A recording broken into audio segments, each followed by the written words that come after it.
संगत जी गुरु जी के दर्शन कीजिए। ओम नमः शिवाय, शिव जी सदा सहाय। ओम नमः शिवाय, गुरु जी सदा सहाय। जय जय गुरु जी, तन तन गुरु जी।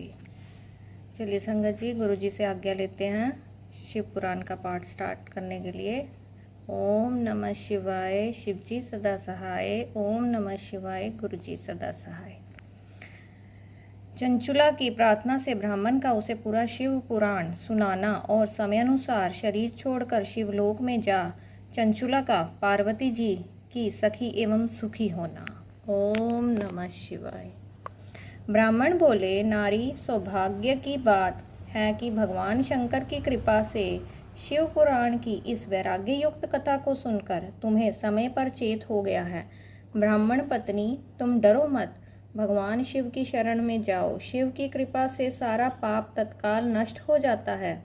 मैं तुमसे भगवान शिव की कीर्ति कथा से युक्त उस परम वस्तु का वर्णन करूंगा जिससे तुम्हें सदा सुख देने वाली उत्तम गति प्राप्त होगी। शिव की उत्तम कथा सुनने से ही तुम्हारी बुद्धि इस तरह पश्चाताप से युक्त एवं शुद्ध हो गई है। साथ ही तुम्हारे मन में विषयों के प्रति वैराग्य हो गया है। पश्चाताप ही पाप करने वाले पापियों के लिए सबसे बड़ा प्रायश्चित है। सत्पुरुषों ने सबके लिए पश्चाताप को ही समस्त पापों का शोधक बताया है। ओम नमः शिवाय। पश्चाताप से ही पापों की शुद्धि होती है। जो पश्चाताप करता है वही वास्तव में पापों का प्रायश्चित करता है, क्योंकि सत्पुरुषों ने समस्त पापों की शुद्धि के लिए जैसे प्रायश्चित का उपदेश किया है वह सब पश्चाताप से संपन्न हो जाता है। जो पुरुष विधि पूर्वक प्रायश्चित करके निर्भय हो जाता है पर अपने कुकर्म के लिए पश्चाताप नहीं करता, उसे प्रायः उत्तम गति नहीं प्राप्त होती। परंतु जिसे अपने कुकृत्य पर हार्दिक पश्चाताप होता है वह अवश्य उत्तम गति का भागी होता है, इसमें संशय नहीं। इस शिव पुराण की कथा सुनने से जैसी चित्त शुद्धि होती है वैसी दूसरे उपायों से नहीं होती। जैसे दर्पण साफ करने पर निर्मल हो जाता है, उसी प्रकार इस शिव पुराण की कथा से चित्त अत्यंत शुद्ध हो जाता है। ओम नमः शिवाय। इसमें संशय नहीं है। मनुष्य के शुद्ध चित्त में जगदम्बा पार्वती सहित भगवान शिव विराजमान रहते हैं। इससे वह विशुद्धात्मा पुरुष श्री सांबव सदाशिव के पद को प्राप्त होता है। इस उत्तम कथा का श्रवण समस्त मनुष्यों के लिए कल्याण का बीज है, अतः यथोचित शास्त्रोयुक्त मार्ग से इसकी आराधना अथवा सेवा करनी चाहिए।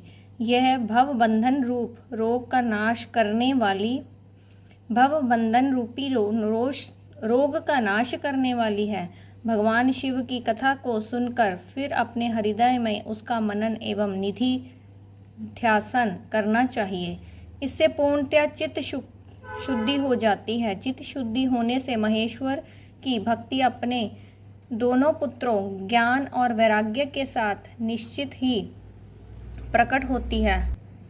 तत्पश्चात महेश्वर के अनुग्रह से दिव्य मुक्ति प्राप्त होती है, इसमें संशय नहीं है। जो मुक्ति से वंचित है उसे पशु समझना चाहिए, क्योंकि उसका चित्त माया के बंधन से आसक्त है। वह निश्चय ही संसार बंधन से मुक्त नहीं हो पाता। ब्राह्मण पत्नी, इसलिए तुम विषयों से मन को हटा लो और भक्ति भाव से भगवान शंकर की इस परम पावन कथा को सुनो। परमात्मा शंकर की इस कथा को सुनने से तुम्हारी चित्त की शुद्धि होगी और इससे तुम्हें मोक्ष की प्राप्ति हो जाएगी। जो निर्मल चित्त से भगवान शिव के चरण बिंदों का चिंतन करता है उसकी एक ही जन्म में मुक्ति हो जाती है। यह मैं तुमसे सत्य सत्य कहता हूँ। ओम नमः शिवाय। सूत जी कहते हैं, शौनक, इतना कहकर वे श्रेष्ठ शिव भक्त ब्राह्मण चुप हो गए। उनका हृदय करुणा से आर्द्र हो गया था। वे शुद्ध चित्त महात्मा भगवान शिव के ध्यान में मग्न हो गए। तदंतर बिंदुक की पत्नी चंचुला मन ही मन प्रसन्न हो उठी। ब्राह्मण का उक्त उपदेश सुनकर उसके नेत्रों में आनंद के आंसू छलक आए थे। वह ब्राह्मण पत्नी चंचुला हर्ष भोर हृदय से उन श्रेष्ठ ब्राह्मण के दोनों चरणों में गिर पड़ी और हाथ जोड़कर बोली, मैं कृतार्थ हो गई। तत्पश्चात उठकर वैराग्य युक्त उत्तम बुद्धि वाली वह स्त्री जो अपने पापों के कारण आतंकित थी, उन महान शिव भक्त ब्राह्मण से हाथ जोड़कर गदगद वाणी में बोली। चंचुले ने कहा, ब्राह्मण शिव भक्तों में श्रेष्ठ स्वामिन, आप धन्य हैं, परमार्थदर्शी हैं और सदा परोपकार में लगे रहते हैं, इसलिए श्रेष्ठ साधु पुरुषों में प्रशंसा के योग्य हैं। साधु, मैं नरक के समुद्र में गिर रही हूँ, आप मेरा उद्धार कीजिए, उद्धार कीजिए। पौराणिक अर्थ तत्व से संपन्न जिस सुंदर शिव पुराण की कथा को सुनकर मेरे मन में संपूर्ण विषयों में से वैराग्य उत्पन्न हो गया, उसी इस शिव पुराण को सुनने के लिए इस समय मेरे मन में बड़ी श्रद्धा हो रही है। सूत जी कहते हैं, ऐसा कहकर हाथ जोड़कर उनका अनुग्रह पाकर चंचुला उस शिव पुराण की कथा को सुनने की इच्छा मन में लिए उन ब्राह्मण देवता की सेवा में तत्पर हो वहां रहने लगी। तदंतर शिव भक्तों में श्रेष्ठ और शुद्ध बुद्धि वाले उन ब्राह्मण देव ने उसी स्थान पर उस स्त्री को शिव पुराण की उत्तम कथा सुनाई। इस प्रकार उस गोकर्ण नामक महाक्षेत्र में उन्हीं श्रेष्ठ ब्राह्मण से उसने शिव पुराण की वह परम उत्तम कथा सुनी, जो भक्ति, ज्ञान और वैराग्य को बढ़ाने वाली और मुक्ति देने वाली है। उस परम उत्तम कथा को सुनकर वह ब्राह्मण पत्नी अत्यंत कृतार्थ हो गई। उसका चित्त शीघ्र ही शुद्ध हो गया। फिर भगवान शिव के अनुग्रह से उसके हृदय में शिव के सगुण रूप का चिंतन होने लगा। इस प्रकार उसने भगवान शिव में ओम नमः शिवाय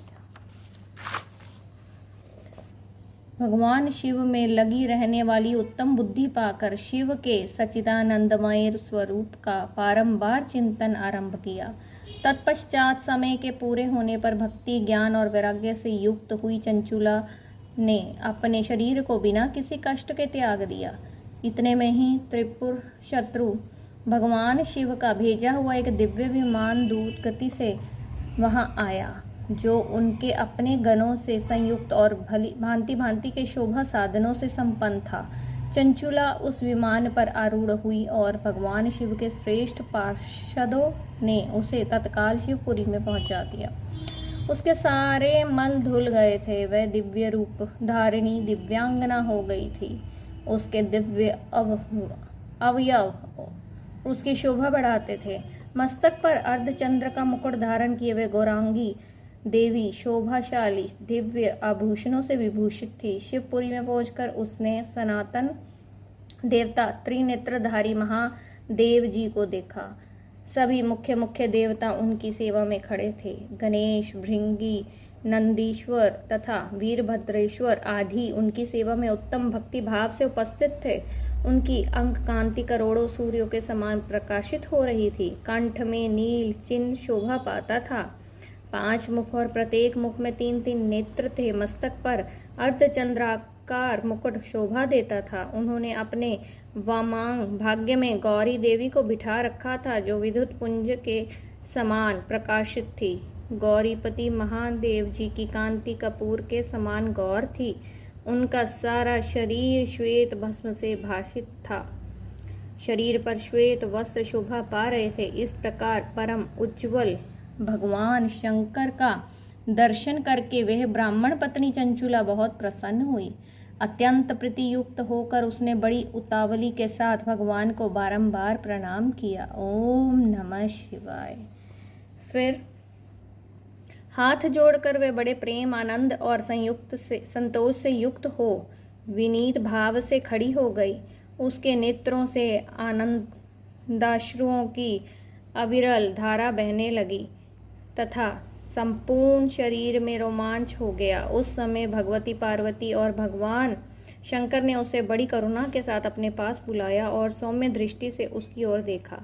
पार्वती जी ने तो दिव्य रूप धारिणी बिंदु बिंदुका प्रिया चंचुला को प्रेम पूर्वक अपनी सखी बना लिया। वह उस परमानंद घन ज्योति स्वरूप सनातन धाम में अविचल निवास पाकर दिव्य सौख्य से संपन्न हो अक्षय सुख का अनुभव करने लगी। ओम नमः शिवाय।